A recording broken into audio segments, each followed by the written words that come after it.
Assalamualaikum warahmatullahi wabarakatuh. Perkenalkan, saya Primaya Praokseva, NIM 19053054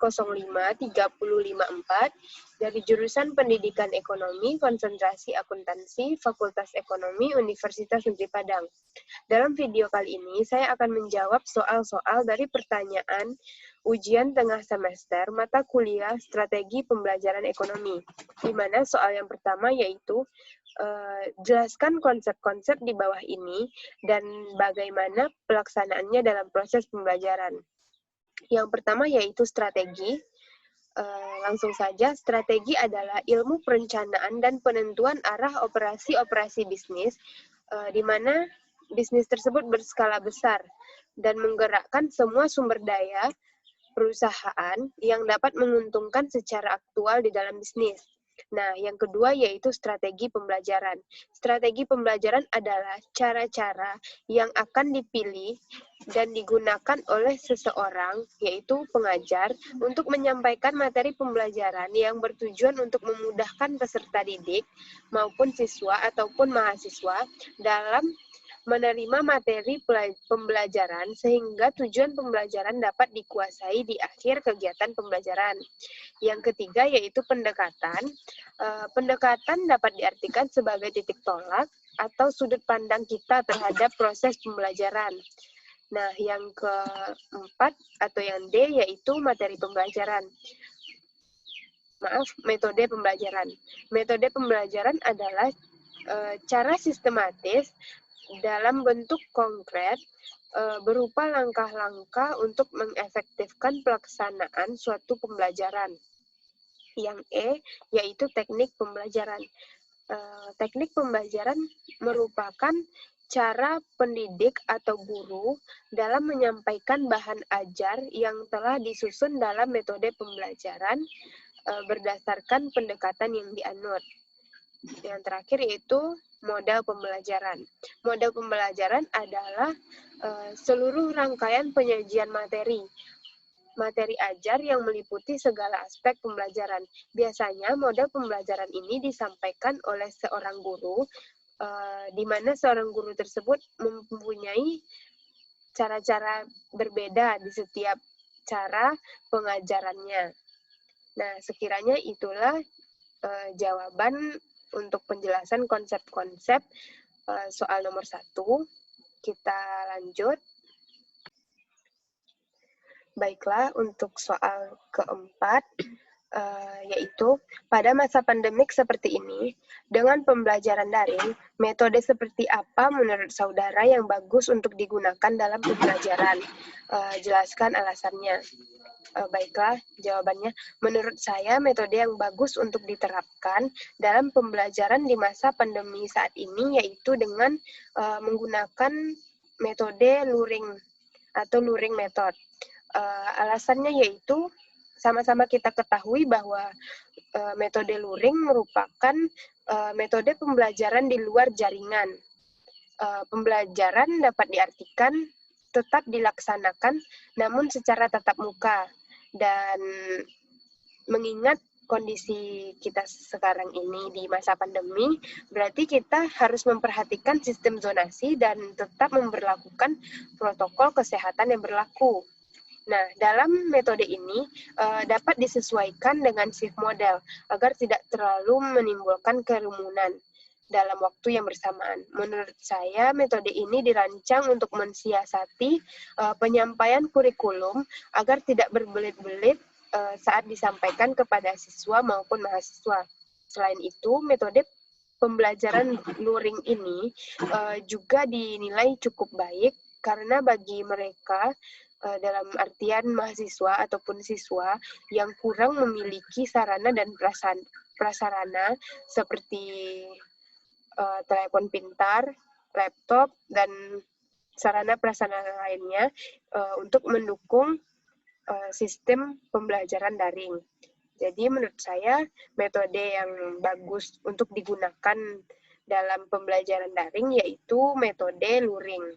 Tetap muka tetap dilaksanakan namun mengikuti protokol kesehatan yang berlaku. Baiklah, pertanyaan yang kelima yaitu jelaskan kelebihan dan kekurangan dari pembelajaran daring.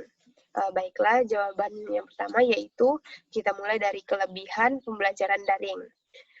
Menurut saya, pembelajaran daring itu mempunyai kelebihan yang pertama yaitu praktis. Mengapa demikian? Pembelajaran online atau daring itu interaksi antara guru dan siswa akan lebih praktis karena tidak harus menempuh perjalanan untuk bertemu. Kita cukup bertemu melalui via aplikasi seperti Zoom, Google Meeting, dan lainnya. Itu sudah dapat menimbulkan interaksi. Yang kedua yaitu pembelajaran daring ini mempunyai kelebihan. Pembelajaran dapat dilakukan dimanapun, asalkan itu kondusif dan bermanfaat untuk kefokusan peserta didik maupun pendidiknya itu sendiri. Berikutnya yaitu kekurangan dari pembelajaran daring. Menurut saya, kekurangan dari pembelajaran daring itu banyak ya. Soalnya saya juga merasakan sendiri bagaimana sulitnya untuk belajar di masa-masa sekarang ini melalui pembelajaran online seperti ini. Jadi, saya simpulkan saja bahwa menurut saya kekurangan pembelajaran daring ini, yang pertama yaitu sulit untuk mengontrol bagi dosen atau bagi guru ya, sulit untuk mengontrol mana siswa, mana mahasiswa yang serius mengikuti pembelajaran dan mana siswa dan mahasiswa yang hanya mengikuti pembelajaran dengan main-main atau tidak serius. Yang kedua yaitu pembelajaran rasanya lebih bersifat teoritis. Sementara bagi mahasiswa itu sendiri mungkin juga membutuhkan pembelajaran praktek atau praktikum. Contohnya di mata kuliah lain seperti di konsentrasi saya, akuntansi berbasis komputer, itu seharusnya dilakukan dengan cara praktek setiap minggunya di ruangan komputer. Namun karena pandemi seperti ini, pembelajaran dilakukan secara daring dan kami harus mengikuti pembelajaran dari rumah. Itu jujur itu terasa kendala sekali untuk memahami materi-materi yang seharusnya dijelaskan melalui praktek, namun harus dilakukan melalui teori. Yang ketiga yaitu bagi mahasiswa atau siswa yang tinggal di lokasi yang infrastruktur komunikasinya kurang baik, itu akan kesulitan sekali untuk mengakses internet. Contohnya saja, banyak dari teman-teman saya yang tinggal di daerah masih kurang bagus interaksi sinyalnya, maka mereka harus pergi ke wilayah seperti bukit untuk mencari sinyal untuk mengakses internet. Dan yang terakhir menurut saya yaitu tidak semua mahasiswa mampu mengakses peralatan yang dibutuhkan untuk pembelajaran daring seperti ini. Sama-sama kita ketahui bahwa harga dari peralatan cukup mahal. Nah, ekonomi mahasiswa, keluarga mahasiswa tidak selamanya dapat berjalan dengan lancar, apalagi di masa pandemi sekarang ini. Sekiranya hanya itu jawaban pertanyaan kelima. Dengan sudah terjawabnya kelima pertanyaan tadi, saya akhiri dengan Assalamualaikum warahmatullahi wabarakatuh. Terima kasih, salah dan kurang saya mohon maaf. Baiklah, selanjutnya yaitu pertanyaan kedua, di mana pertanyaannya yaitu jelaskanlah maksud dari pendekatan scientific learning, dan pilihlah satu materi sesuai dengan keahlian Anda, dan buatlah implementasi pembelajarannya menggunakan pendekatan scientific learning tersebut.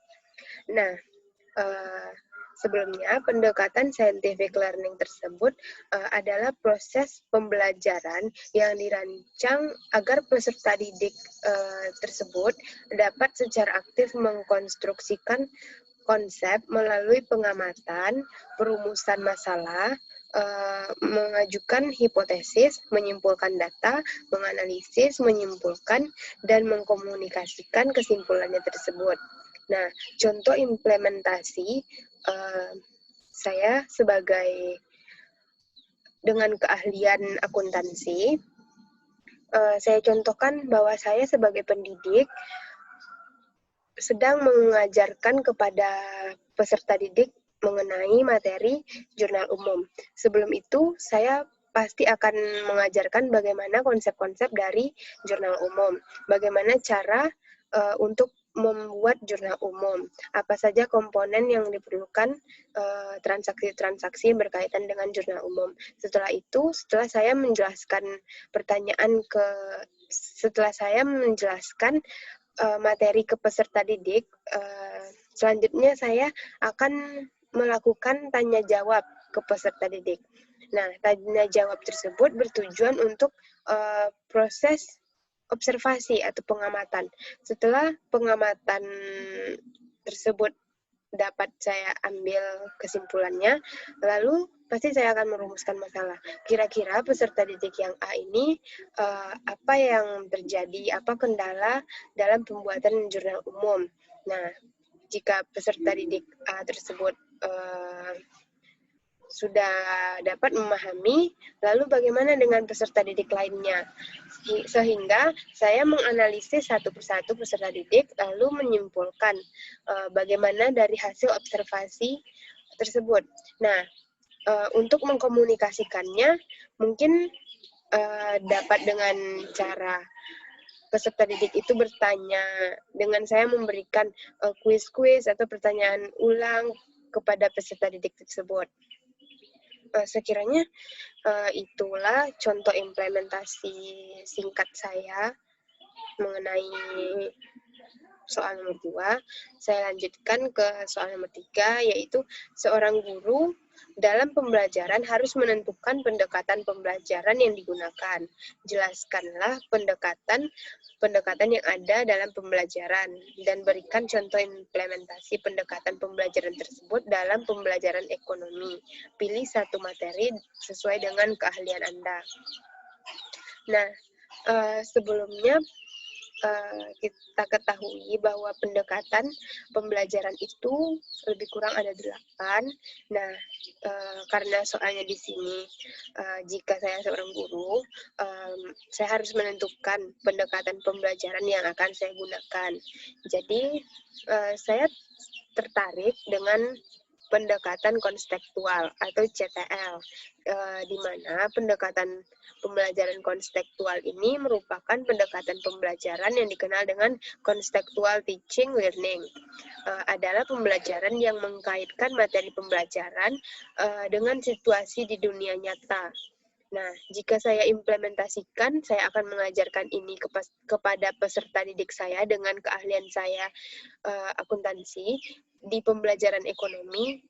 Mungkin saya akan mengimplementasikan suatu materi tentang permintaan dan penawaran. Juga dengan siklus penawaran uang. Nah, kenapa demikian saya memilih itu? Karena menurut saya itu adalah suatu materi yang menarik jika diimplementasikan langsung dengan materi dan di dunia nyata. Soalnya jika permintaan dan penawaran itu biasanya cenderung sesuai dengan situasi yang ada di dunia nyata. Nah, melalui pendekatan konstektual ini diharapkan hasil belajar siswa atau peserta didik dapat lebih dimaknai, dalam artian lebih dapat dimengerti oleh siswa, dan siswa dapat mengaplikasikannya dalam kehidupan di dunia nyata, baik dalam jangka pendek maupun dalam jangka yang panjang. Pendekatan konstektual ini lebih mengutamakan keaktifan siswa dalam pembelajaran, sehingga dapat menemukan konsep tentang materi pembelajaran dan masalah untuk mengaitkan konsep tersebut dengan dunia nyata mereka. Baiklah, selanjutnya pertanyaan keempat.